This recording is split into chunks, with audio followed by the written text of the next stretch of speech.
So I was processed by immigration the normal way, and I passed. And at the baggage area, I was waiting for my colleagues to be cleared. Then the lady who had cleared me came and told me that she was informed she had made a mistake, that there was a note against my name. And she asked me to see the supervisor. I cooperated. We went to the supervisor, who then said I should see another officer, who then said I should see another officer.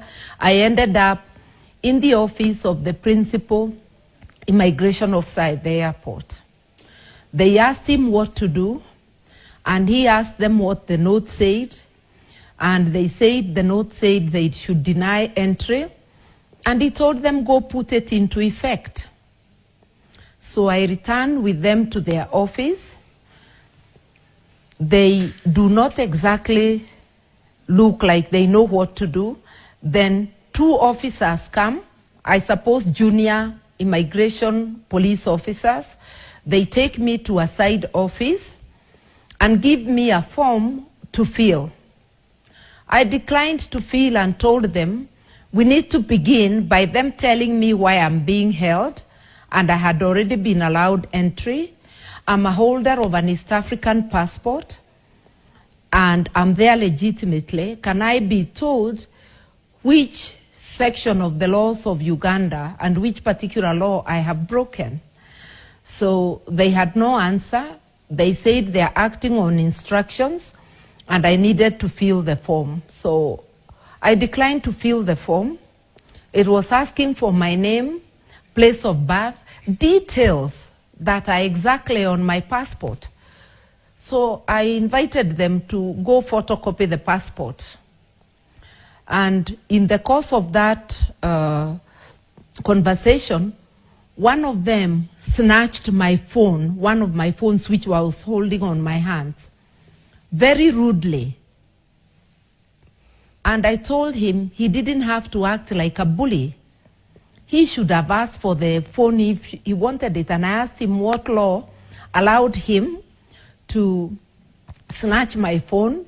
If it is deportation, deportation does not allow them to seize my property. So they went out. After a while, I had a second phone. I removed it. I wanted to communicate with Nairobi to tell them what is unfolding. I thought they had left, but they were hiding somewhere looking at what I'm doing. So the second one came and snatched the phone. So they were telling me to fill the form, and there was a standoff. Eventually, they took me back to the principal immigration officer, who was civil. He also requested I fill the form, and I told him not with what has transpired, first to tell me why they have confiscated my phones, what they are doing with them, because I suspected they were mining information from my 2 phones. They refused with the phones. He said, I'll get them on my way back to Nairobi. I asked for reasons of my denial of entry. He didn't give any. He just said, security. Why are you holding my phones? Omukyala Martha Karua era ngo yava mu ggwanga erya Kenya era nga yakulira ekibiina kya People's Liberation Party mu ggwanga erya Kenya era nga mu ggwanga erya Uganda ye lead counsel musango government mwevunaanira retired Dr. Kanokiza Besigye sako n'omuyambi bwe Obedi Lutale ku misango egyekuusa okulya mu nsi olukwe. Amakya g'olunaku olw'eggulo webadde alinnyonnyonyo okubanga ate adde ewaabwe mu ggwanga erya Kenya yaweereddwa ekibaluwa kye bayita tetukwetaaga todda wano mu Lulatini kye bayita persona non granta.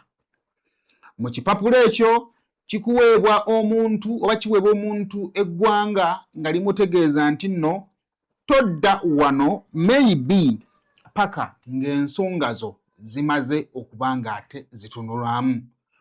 Okufulumya oba okugaana Martha Karua okubanga ate ayingira eggwanga kisparkinze debate, kireesewo oluyogaano naddala mu ggwanga erya Kenya nga balumiriza nti nno ekisooka eggwanga erya Uganda n'eggwanga erya Kenya mawanga agasangibwa oba agali mu East African Community era kyova olaba nti nno abantu okuva mu mawanga ga East Africa balina passport yemu era omuntu bw'abanga atuukiriza ebyo ebyetaagisa omuntu okutambula okuva mu ggwanga erimu okutuuka mu ggwanga eddala tewali kiba kimulobera kubeera nga ate atambula wabula ebibuuzo bikyali Martha Karua kiki ekyo ekyeyakoze oba bannaffe ab'ebyokwenda kiki ekyo kye batamwagalako ekituuka ku ssa ery'okussa ku mabbali endagaano y'obwasseruganda eri wakati w'amawanga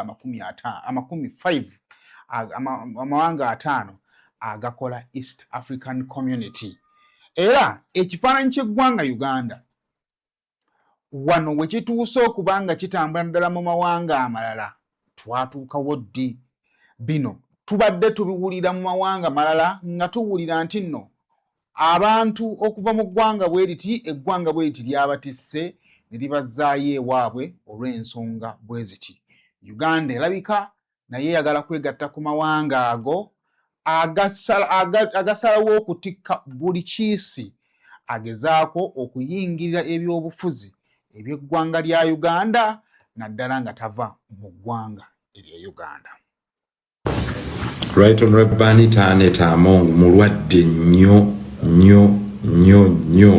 ayina blood clot mu magulu, she can no longer walk, all swollen n'ekisa kyalagawa mu nsi gamba eno Lukwago bamugigganya lwabutakola nabo abakoze nabo babanyize n'oyo ajja kumala kufa bagambe omwana waffe yatukolera bingi era simanya second national chairperson owagundi muleete maiti ye mugireete mu parliament mumwogereko biki mmwe abantu babiwayi bibiri abalina obuyinza mwe mutunuulira nti eri ayinza okuddayo okubeesiga nti mukoleka nammwe ku kintu kye mukoze omuwala oyo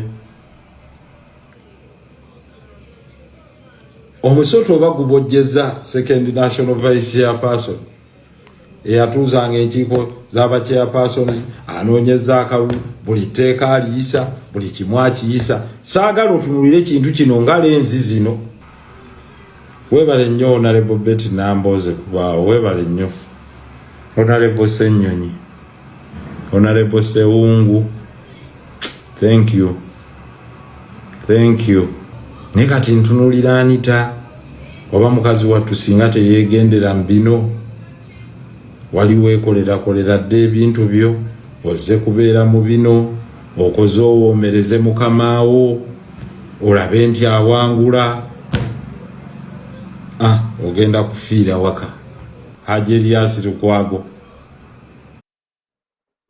ekiri mu maka ga sipiika Kololo amawulire si malungi ekirwadde nga kisibuka mu magulu awo kiyinza okuba nga kyagala kubanga ate kimalawo obulamu bwe kigambibwa nti abatuukiridde ku sipiika wa Parliament eyali sipiika wa Parliament abatono bagamba nti ali mu bulumi tasobola kutambula ate tasobola nakulaba basawo abo abatuufu beyandyetaaze okubeera nga ate bamujjanjaba kinajjukirwa nti nno sipiika wa Parliament ono emabega kaawo abadde ali mu kunoonyerezebwako ku kigambibwa nti ofiisi yali agikwata bubi saako n'obuli bw'enguzi wabula embeera y'obulwadde bwa sipiika wa Parliament etandise okuwaawaaza abantu addala ku kiki ekiyinza okuba nga kiremesezza gavumenti okukkiriza sipiika Anita Among okugenda mu malwaliro ate mwasobola okuba nga ate afunira obujjanjabi obusobola okutaasa obulamu ebibuuzo nti bw'abanga sipiika wa Parliament abaddewo ennyo mu kalulu ke twakavaamu era n'okulwana okulaba nga ekibiina kya NRM kifuna ababaka bangi mu Parliament ssaako ne mukama we Yoweri Kaguta Museveni okuba nga afuna obululu obungi wadde ng'ayinza okuba nga alina omusango naye ng'emisango gy'akoze twagirabako dda wano mu ggwanga erya Uganda ng'abantu bagizza lwaki aba alekebwa okutuuka mu mbeera efaanaganako bw'etyo waliwo ebyenjawulo byetukuŋŋaanyizaawo okusobola okulaga obulamu bwa sipiika wa Parliament bwawangaaliramu kati na lwaki obulamu obwo bwawangaaliramu omuntu alina ssente wadde nga mu Parliament kuba sipiika yaggyibwako ne ssente ng'azirina ani eyeesimbye mu kkubo erya Speaker wa Parliament Anita Among okugenda okujjanjabwa. Wabula bw'aba wakujjanjabwa ye ayinza kugenda mu ggwanga ki eririna obukugu okusobola okumujjanjaba ng'eggwanga eryo bwe yali akyali mu ntebe wa Speaker teyafuna buzibu nalyo. Millennial Logistics and Outsourcing be bannoggwa omusuubuzi ali e Uganda ng'oyagala okutumya emmaali okuva e China ekutuukeko ku mulyango. Aba Millennial Logistics and Outsourcing bakuguliza emmaali okuva e China nga ne bw'oba oyagala kugula butereevu okuva ku kkolero ng'oyogera bwogezi ky'oyagala nga bo banyeenya ngobero. Emmaali ne bw'eba ejjira ku nnyonyi oba ku mazzi bo bagitikka ate nno ne bagituusa nga nnamba ne bakwewaza okuyombera enkolo. Bano bw'obakwasa emmaali yo oba obakwasizza kibyago serengeta mu Nkulubagga kubanga ekuumwa bulungi okuva gy'eva okutuuka gy'eraga. Ennamba z'essimu zino bw'ozikoonako onooba weewonyezza embeera ya kirazamwoyo ng'ebbwa eridda mu nkovu.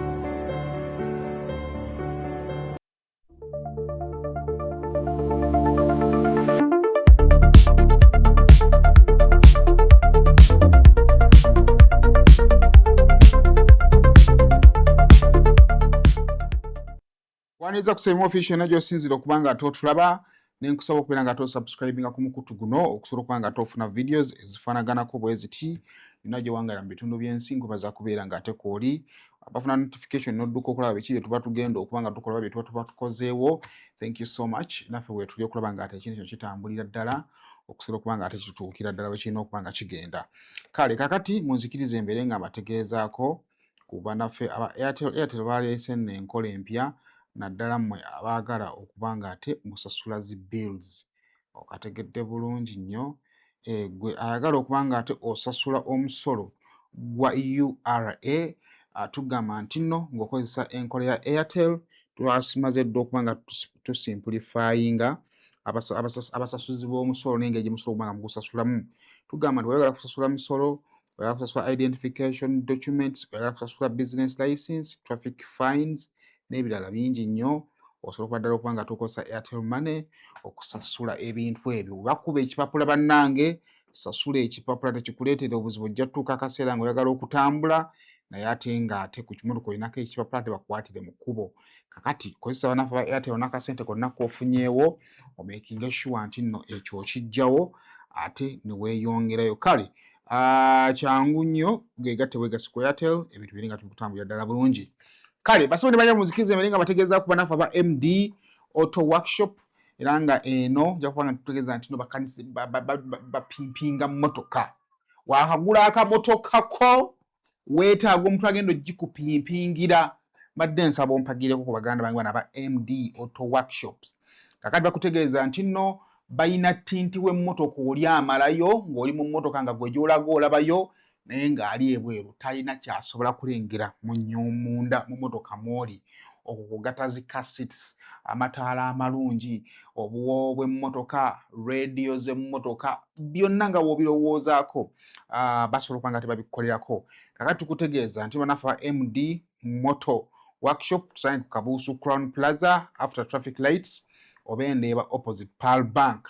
Tulina enamba yaffe y'essimu yali 0700 65 26 62 0700 65 26 be bannaffe ba MD Auto Workshop era nga bagamba nti badiringira mu original and quality ate nga bagamba nti bodinga mu original and quality ofuna kye tuyita real saving era nga bagamba nti no fisa ebitundu 10 ku buli 10 kugwa spending okusente zisukka mu kakadde ng'ozze ewaffe.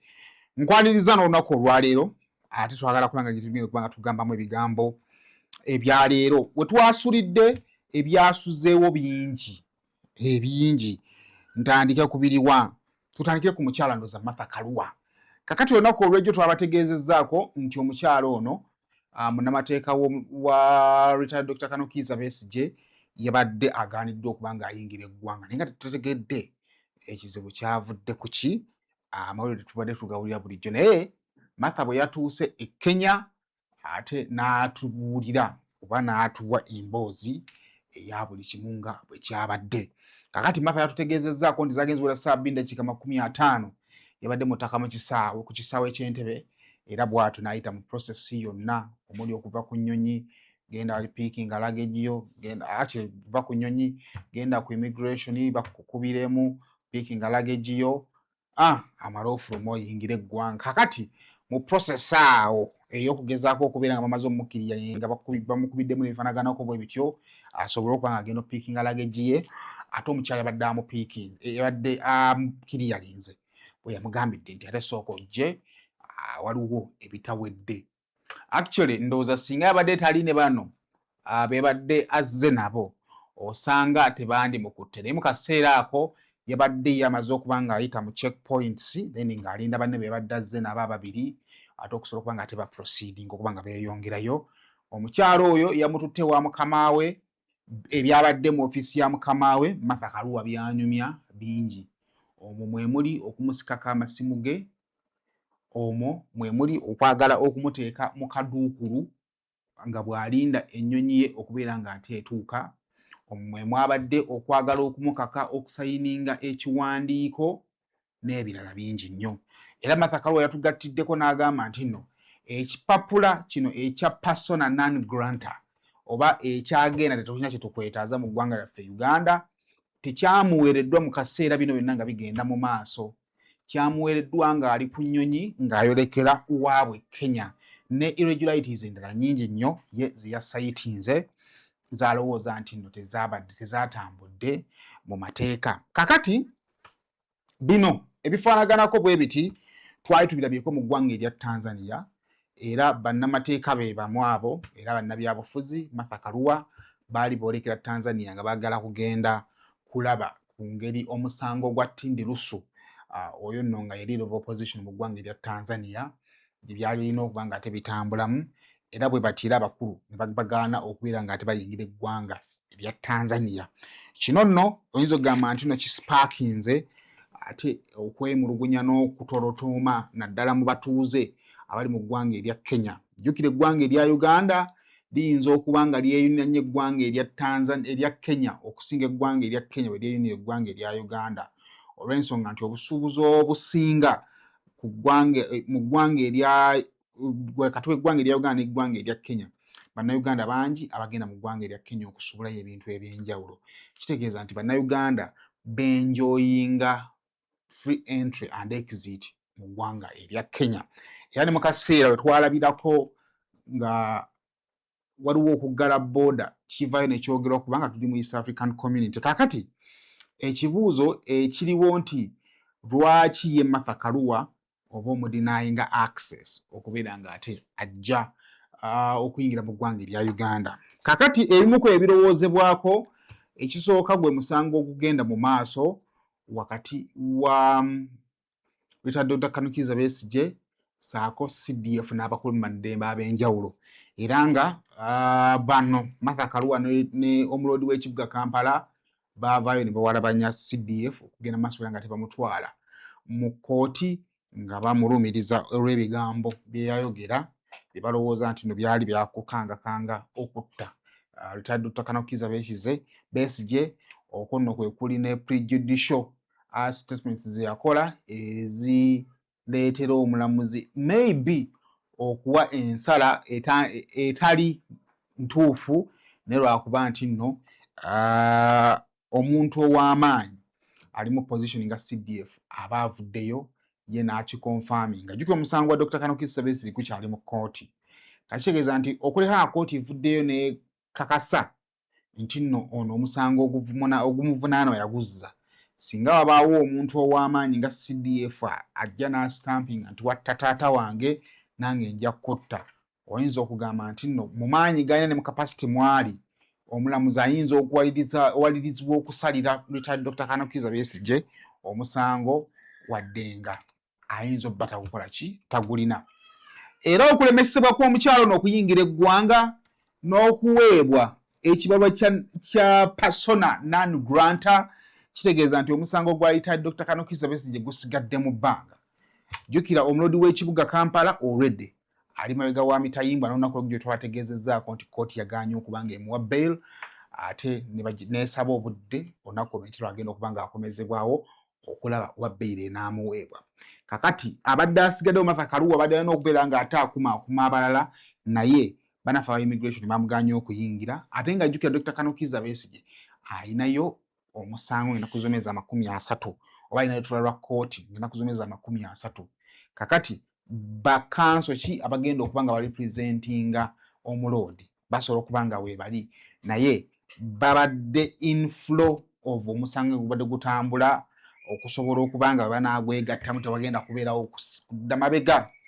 Ekyokubiri kino nakyo kireetedde gavumenti okugissa ku minzaani ng'abantu babuuza nti bw'abanga retired Dr. Kano Kizza Besigye emisango egimwogerwako n'obujulizi obuleeteddwako obukakasa nti omusajja leka yali ayagala kulya mu nsi lukwe, lwaki gavumenti yo yennyini ate eba yeetaba mu bintu ebireetera abantu ba bulijjo public court okutandika okukirowoozaako nti yandibanga Dr. Kano Kizza Besigye avunaanwa bizibu bya byabufuzi? Kubanga singa tuddayo mu kkooti ennaku z'omwezi 30 nga Martha Karua taliiwo, ng'omuloodi w'ekibuga tebyasuzugwago taliiwo, kitegeeza nti nno gavumenti ejja kubanga erina omukono mu kugezaako okunafuya entambula y'omusango gwa Dr. Kano Kizza Besigye ne Obedi Lutale. Era singa era Dr. Kizza Besigye omusango gugugobwa, era ojja ssangayo gurupu y'abantu abamu egamba nti singa abantu babalooya baffe tebaakyusibwa baali mu musango okuva ku ntandikwa, omusango no twandiguwangudde. Kakati awo oli waabuuliza nti mu musango guno oba mu keesi eno eya Dr. Kano Kizza Besigye versus Uganda tunoonya ki? Tuli mu kuluubirira kufuna bwenkanya, kugaba bwenkanya, oba twagala kubonereza? Bwe tuba twagala kugaba bwenkanya, grounds ziri leveled bulungi nti oli ne bw'anaabanga omusango gumusinze ajja kukkiriza agambe nti kale okusinziira ku bujulizi obuleeteddwa bunnumye mu nsonyi bannayuganda nali njagala kuvuunika gavumenti. Ebyo bimu ku bibuuzo by'osobola okuba nga ogenda mu maaso okubeera nga ate weebuuza mu nteekateeka efaanaganako bwetyo. Naye ye Martha Karua teyakkiriziddwa kuyingira ggwanga era yazzeeyo ewaabwe agira akwasaganya ebyeyo. Uganda is a sovereign state, esobola okukola okwesalirawo kwayo, wabula the challenges Martha Karua afaanana ng'omuntu ayita investor okujja okuzimbira ekkolero wadde nga naawe okumanya engeri bazimbamu ekkolero olimanyi, wabula kyotalina bwe busobozi okusobola okwezimbira ekkolero eryo. Kakati ne ttiimu ya Dr. Kano Kizza Besigye yasalawo okulonda Martha Karua nga bakimanyi nti ye munnamateeka asobola okubayambako okulwana emizannyo gyabwe, okusobola okuwoza omusango gwabwe ate okusobola okuguvaamu baleme kubeera nga basingisibwa omusango. So ekyo nno kiri awo, but still ku musango gwe gumu by yesterday twagenza okumaliriza nga CDF ataddemu okwewozaako kwe. Jjukira okusinziira ku mulamuzi Baguma mu lutula lwa kkooti olwasembayo ku misango egivunaanwa CDF n'abakulu mu magye abalala, yasaba oludda oluwawaabiddwa obutasukka nnaku z'omwezi 18 nga bataddemu okwewozaako kwabwe. Jjukira omuloodi yagenda okukwatibwa nga tannateekayo tannabasaavinga, naye ate abamu baali basaavingiddwa kubali ku musango ogwo. Kitegeeza nti nno omusango gusobola okusigala nga gutambula, CDF ne waba tafunye summons, but omusango gusobola okusigala nga gukola ki? Gutambula. Kakati ebiseera ebisinga kya buvunaanyizibwa naawe sayidi y'okubeera represented, kubanga omusango CDF taguliimu yekka, agulimu n'abalala baki? Bangi. Kakati mu affidavit eyasweyalingiddwa omukulu mu magye amanyiddwa nga retired Kano Atwine, era nga Kano Atwine ono akolanga head of Special Investigation Bureau of the Uganda People's Defence Force. Affidavit eno yagisweyalinga ennaku z'omwezi 18 June omwaka guno gwennyini gwe tulimu. Era okusinziira kwa Siimwe, kino yakikoze ku lwa CDF General Muhoozi Kainerugaba, n'akikola olwa Kano Peter ahimbisibwe, era n'akikola ku lwa Lieutenant Kano retired Kano Ephraim Byaruhanga, era nga bano bonna bavunaanibwa wamu ne CDF. Kakati mu bigambo bye agamba nti nno ebigambo bya CDF byali misconceived oba byatwalibwa bubi. Wano CDF yagambira nti nja kutemako omutwe ku Heroes Day. Wano CDF yayogeranga ebigambo byolowooza nti byali bitiisa omuloodi okusinziira ku Kano Atwine Daniel agamba nti ebigambo byategeerwa bibubi. Ekyokubiri, omusango guno gujjudde iyase mungi, gujjudde olugambo lungi okusinga ku facts, era bw'atyo n'asaba omulamuzi okubeera ng'ate agoba omusango ogwo. Ate n'amugamba bw'oba ogoba omusango ogwo nsaba togugoba bugobi, wabula n'ababadde mu musango nsaba bateekeko engassi balekeraawo okubeera nga bagenda mu maaso okubeera nga tebaloopaloopanga buli muntu ne gwe batamanyi wa gy'asibuka. Okategedde bulungi? So kaakati enteekateeka bw'etyo bw'eri, wabula mu birala bye beewozezzaako, jjukira nti Dr. Kano Kizza Besigye yateekamu n'agamba nti n'engeri gye yakwatibwa nga aggyibwa mu ggwanga erya Kenya okuyingizibwa eggwanga erya Uganda nayo yali emenya amateeka. Ekisooka agamba nti basirikale okuva mu ggwanga erya Uganda be baamukwata. Ekyokubiri agamba nti era ne bamutikka ne bamufulumya eggwanga. Kino kikontana n'amateeka agafuga amawanga abiri naddala mu prosesi y'okunoonya abajulizi ng'obajja mu ggwanga erimu. Waliwo emitendera egirina okuyitibwamu. Kakati Kano Atwine Daniel n'atutegeeza nti nno ekisooka basirikale ba Uganda si be baakwata Retired Dr. Kano Kizza Besigye n'omuyambi we Obed Lutale. Ekyokubiri n'atutegeeza nti eddembe lyonna Retired Dr. Kano Kizza Besigye lye baali beetaaga mu kaseera nga bakwatibwa baagenda mu maaso okubeera nga bali bawa access to food, okwebaka, okwambala n'okunaabako n'ebirala. Bwe balowooza nti no omusibe yali yeetaaga mu kaseera ako baagenda mu maaso okubeera nga ate babimuwa. So tebalina nteekateeka, tebalina kakwate konna ku musango nga Retired Dr. Kano Kizza Besigye ate bwe yagenda mu maaso okubeera nga ate ayogera ssaako n'okubeera nga ataggulawo omusango ogwo. Kale ebyo nno nabyo bwe bityo bwe biri. Kaakati tugenda kulindirira ennaku z'omwezi 30, era nawo waliwo obuzibu nti bakanso ba Dr. Kano Kizza Besigye bo tebaaliiwo abadde bakulembeddemu omusango. Kyokka ennaku z'omwezi 30 omusango gulina okuresuminga. Kaakati awo tulina kulindirira kulaba omulamuzi anaasobola okuba nga ataata Retired Doctor anaasobola okuba nga ata eyali omulodi w'e Kampala Erias Lukwago asobola okuba nga ate agenda mu kkooti ng'ennaku z'omwezi 30. Ebyo nabyo tujja kuba tubirinda. Kati katono olunaku olw'ejjo ku kkooti wabaddewo ebintu binnyina nabikuwadde, naye some of the things that took my attention kabadde ka clip ka mutabani wa muloodi eyali omulodi w'ekibuga Kampala Erias Lukwago. Musajja wattu yalabiddwako ng'alaba taata we agenda nga talina kyasobola kukola, era yalabiddwako ng'agenda mu maaso okubeera ng'ataayoza ku mmunye kubanga ebyabadde bigenda mu maaso eka byadde bimususse entegeera ye. Bwe nalaba eno omwana mulenzi ono ng'akaaba, what came into my head was buli muntu ku nsi eno asobola okureactinganga bw'asobodde, naddala singa aba akizudde nti omuzadde we oba omuntu we gy'alaga obulamu buyinza obutatambula bulungi, oba abamulina bayinza omutuusaako ebitali birungi.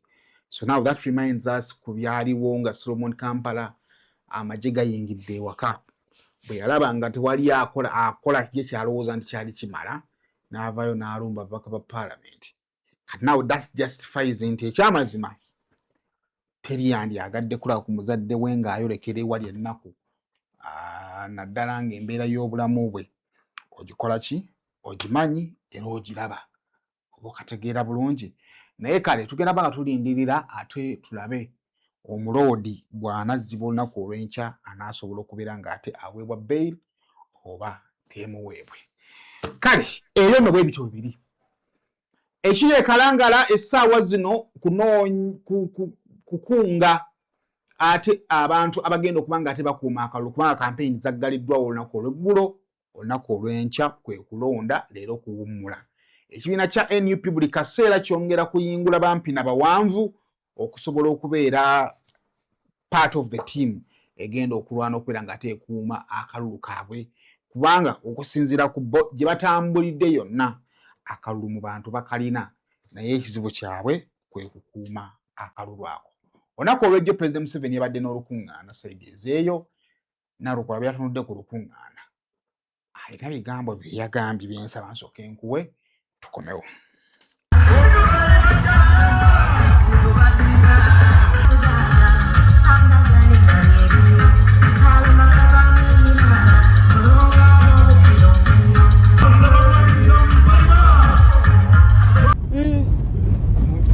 Jeno Museveni waffe mbadde mmanyi akyalimu olungubanguba naye bw'abanga beeba abantu abasobola okujja omuwuliriza ekalangala n'atindiga eggenda eryo lyonna ne bassaamu n'amafuta mu nnyonyi yabuuka gye ayogere eri abantu aboolubatuba n'abatono nga ne Nampala baabadde nga ayogereramu bangi okusinga ababe. Bannange kituufu omuntu asobola okunaabuuka naggwako ettutumu. Bannange musibye mutya nno yenze swengere yefaba z'okunonya Nampala bannange yefaba ekindaazi bannange temukiza kindaazi kuva mu tawuni bannange ekindaazi mu kironde kisigale mu tawuni ekindaazi kyekisiisa omwana ekindaazi kikumi abawuulu ekindaazi kikumi n'abatali bawuulu mwebale nnyo mwebalire ddala bannange tubeekuya nnyonyonyo bannange muturonde olunalo waffe wanuupu mwebale nnyo mwebalire ddala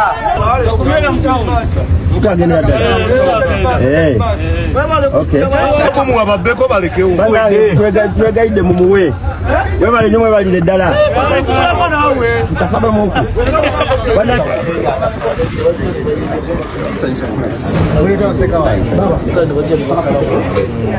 tubonaabona ekalangala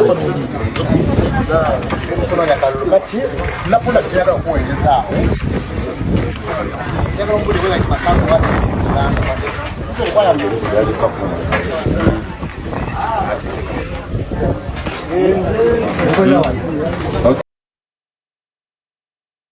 Rosemary Beddings tusangibwa Kasubi nga wakava Mbitaala ng'olingadde Namuŋŋoona ewali omuti gwa Jambula ogenda kulaba ekipande bwaguuga ekiriko Rosemary Beddings. Rosemary Beddings tulina package zaffe ennungi ez'abantu abakulu bwe twava mu go back to school ne tubaleetayo ne package abantu abakulu. However akabeeyi kakyuseemuko nga bwe mumanyi ebyenfuna ennaku zino bwe bitambula naddala abali mu business mbaseetaaga nnyo okubannyonnyola.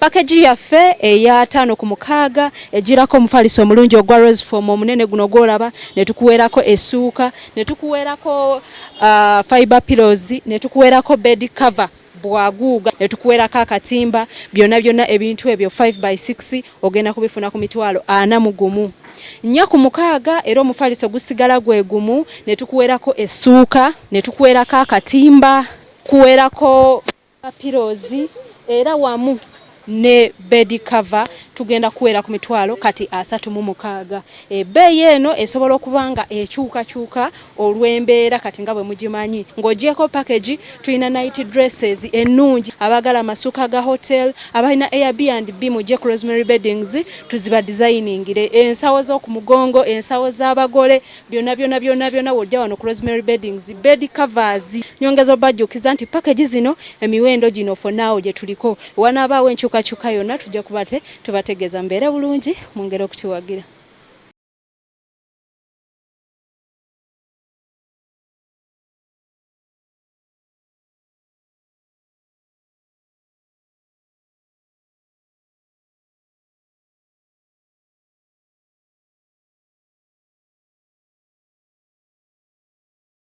Magogo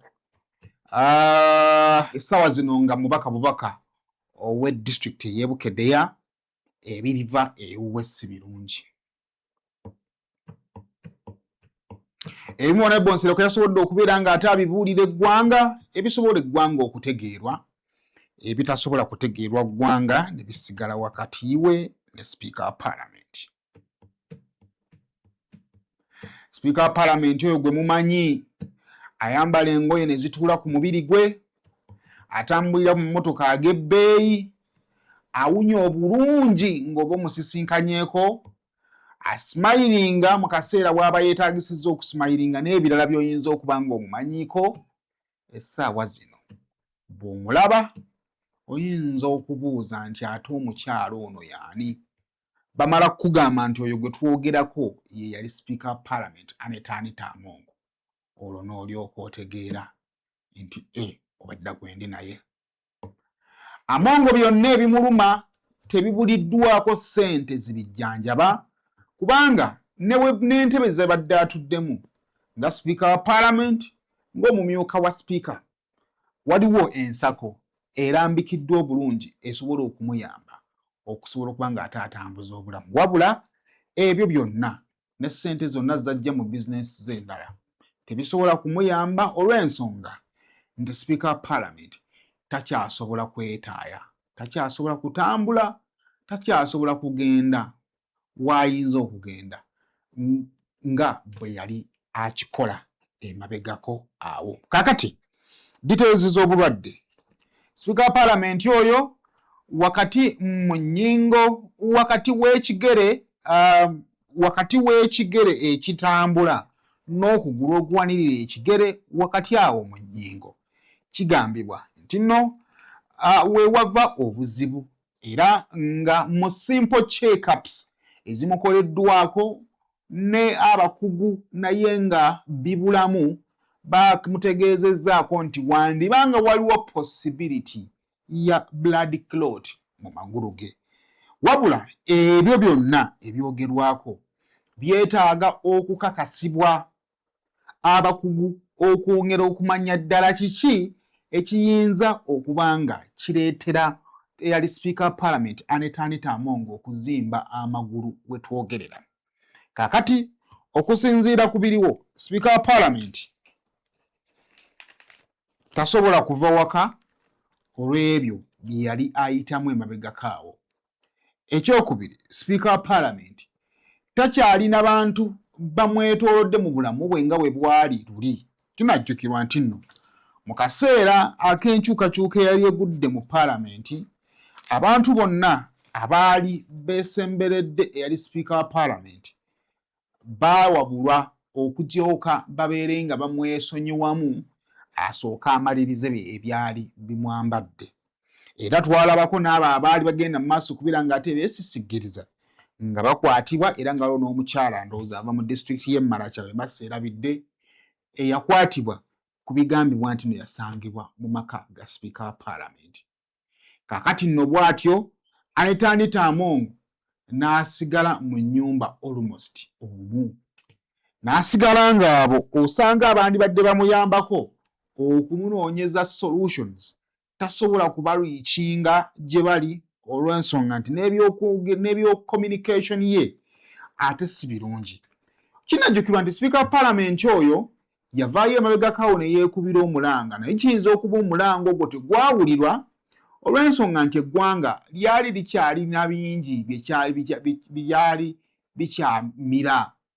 Twali tukyali mu mboozi ya kufuuza bya bugagga bya Speaker wa Parliament, tukyali mu kukubaganya birowoozo ku Rolls Royce ya biliyoni 4 n'ebifaanaganako bwe bityo. Speaker wa Parliament yali alimenti okubeera mu SEEK eyasalawo kwani yali alina obba Speaker wa Parliament. Speaker wa Parliament omu yali alina okubeera mu caucus meeting eyali alina okulonda ani alina okuwa card ya NRM kuba Speaker.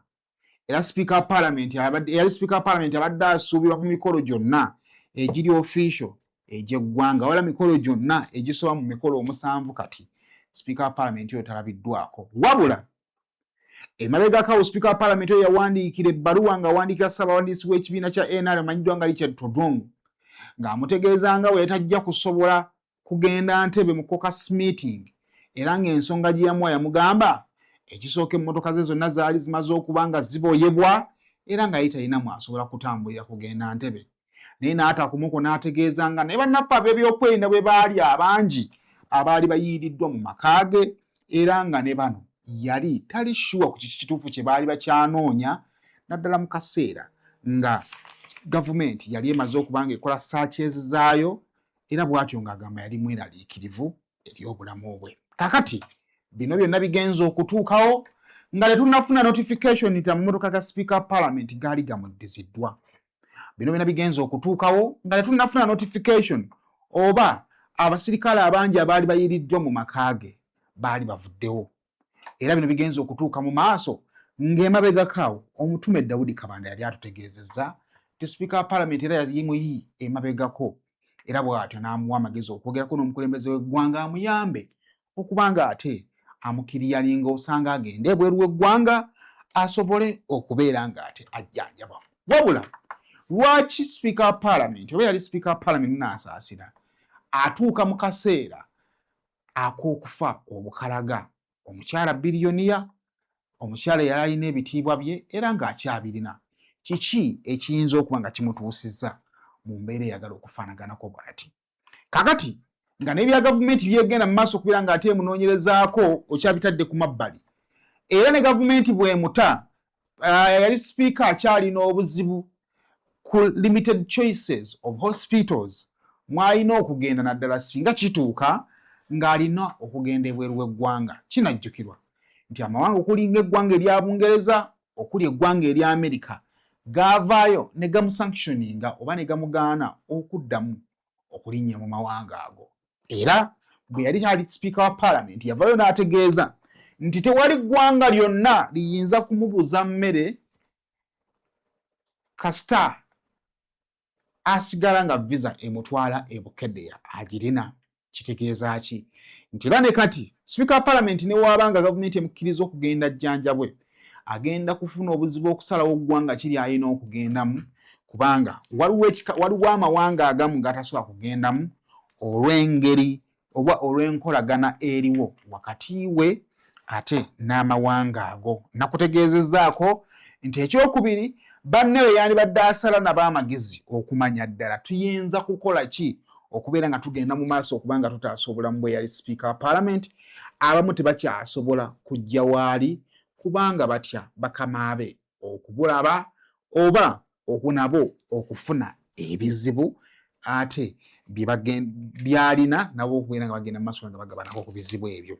Kakati abaliwo bwe babuuliza ebibuuzo nti bw'abanga Speaker wa Parliament ayisiddwa mu mbeera eno ate abantu abalala bonna abatatuuseeko na ku mutendera gwaliko kubanga jjukira nti Speaker wa Parliament yali Speaker wa Parliament ono Anita Among oluvannyuma akalulu akaseeka akaaliwo emabega kaawo yeewangulira ogufo gwa deputy vice chairman female ate mu kibiina ekya NRM era nga yajjawo maama Alitwala Kadaga. Now bino byonna nga tubyogerako bitukasuka mu kintu kimu, what are the lessons do we pick okuva mu case eyono?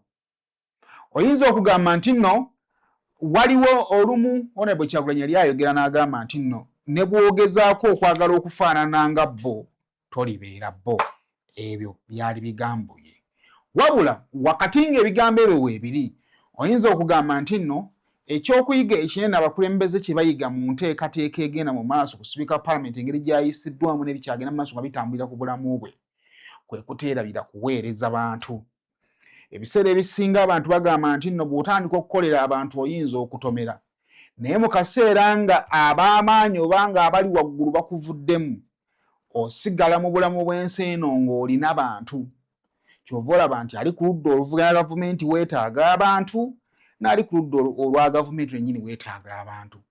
Mu kaseera nga eyali Speaker wa Parliament Rebecca Alitwala Kadaga bakulu banne babadde atwalawo mu Seeke nga bamuvuddemu nga bonna basazi bagenze ku sayidi ya Anita Among.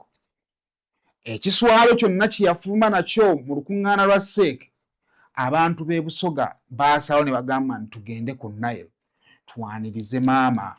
Era abantu abayaniriza Speaker wa Parliament yaliko Speaker wa Parliament Rebecca Alitwala Kadaga ku Nile oyinza okugamba nti nno ye yali life support system eya Alitwala Kadaga okutuuka wano nti wadde eri waggulu yagenda okuvaayo ng'ali disappointed naye bwe yasanga amakubo g'ejjinja gonna nga gajjudde bwe yalaba nabyabufuzi nga beegasse olw'okuba ye kyamuzzaamu amaanyi. Ekyo nno kiddayo wali nti byonna nga tubikola byonna nga bakama baffe balina bye baagala tukole olumu kiri very important okujjukira nti bakama abo leero osobola okuba ne mukama wo ono ate enkya n'obeera ne mukama wo omulala naye ate abantu bano be basigala nga beebo tebalikyuka. Bannayuganda bagenda kusigala nga bannayuganda, naye obukulembeze obukulembera bannayuganda bo busobola okukyuka oluvannyuma lw'ebisanja ebigere, oluvannyuma lw'okusalawo kwa Mukama Katonda, maybe ne mu maanyi, naye abantu bo akaseera konna. Era oyinza okugamba nti kino kyekimu ku bintu ebikyasinze okuba Speaker wa Parliament. Mu bbanga lyonna lye tumaze ng'emboozi eyali Speaker wa Parliament egenda mu maaso, tetulabyeyo bantu basitula bipande nga bafubutuka mu Teso sub-region nga bagamba ekimala kimala temuyisa bwe muti mwana waffe. Tetulabyeko ku batuuze bava Bukedeya nga bayimuse nga bagamba nti bannange gavumenti yena yemwe mugenda mu maaso nga muyisa bubi omwana waffe, naffe akalulu ne waffe temukafujja kafuna. Era ekyo oyinza okugamba nti kyekireetedde eyali Speaker wa Parliament okumusindiikiriza ne kimuteeka mu kazinga nga takyalina muntu yenna asobola kuvaayo kumulwanirira, maybe okuleka omwami we n'abantu abamu abafamire ate abamu nga tebalina maloboozi. Era okujjukizaako oluvannyuma lwe yali omuduumizi wa poliisi Kale Kayihura okuvaayo n'ayawukana ne yali mukama we Kaguta Museveni, yamuteeka mu house arrest okumala ebbanga ddene. Kyatwalira abatuuze b'Ekisolo okwesitula ne bagenda ne batwala ekibaluwa nga basaba omukulembeze w'eggwanga buli we baamusanganga akwatibwe mutabani waabwe ekisaamusonyiwe. Bannabyabufuzi n'abakulembeze wakati ng'okolera bakama abo, teweerabira bakama abo abaasooka nga be bantu abo abaakuwa akalulu ne bakusobozesa okusobola okugenda awo wooli. Kakati abala bonna we bakusanze nga tonnawa mukama naawe ali ku opposition, nga tonnawa mukama wo kitiibwa, sooka ow'ekitiibwa bano abalonzi nga tonnalwana kutuusa interest za mukama wo.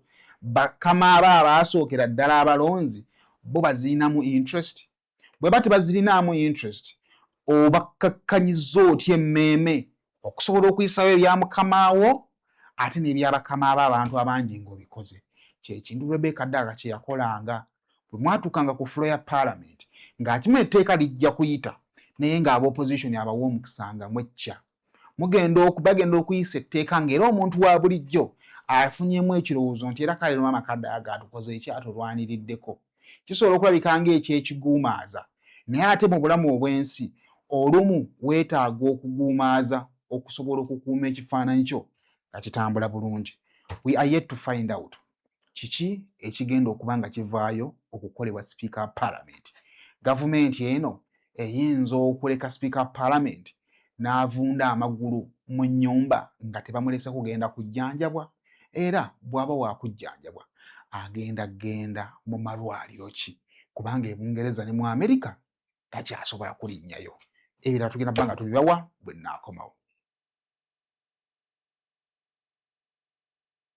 Wenna ateekateeka okuzimba obanga sayiti yo yaziŋŋama totaataagana abakugu baabano Alihira Holdings Limited ky'ekyokuddamu kyo. Tuzimba amayumba n'ebizimbe ebya buli kika kw'ossa n'okkuba plan, tusiba tiles, okola plumbing work, compound designing, painting ne construction finishing omulala yenna. Ekyenjawulo mu byonna tuzimba kabuyonjo ez'ekika kya biodigester septic tank ng'eno tewunya tejjula ate ng'okuzimbibwa etwala ekifo kitono ddala ate ku ssente ezisoboka. Oli w'amaka, ab'amasomero, hotelo, amasinzizo n'ebifo ebirala mwetaaga kabuyonjo ekika kino mutambule n'omulembe. Alihira Holdings Limited tukola ne land surveying. Oyagala kupunta ttaka lyo twesige tojja kwejjusa. Tusangibwa Kampala ku kizimbe kya Grand Imperial Mall ku Colville Street. Essimu 0701 766 992 oba ku 0702 04 543 oba ku 0789 224 230.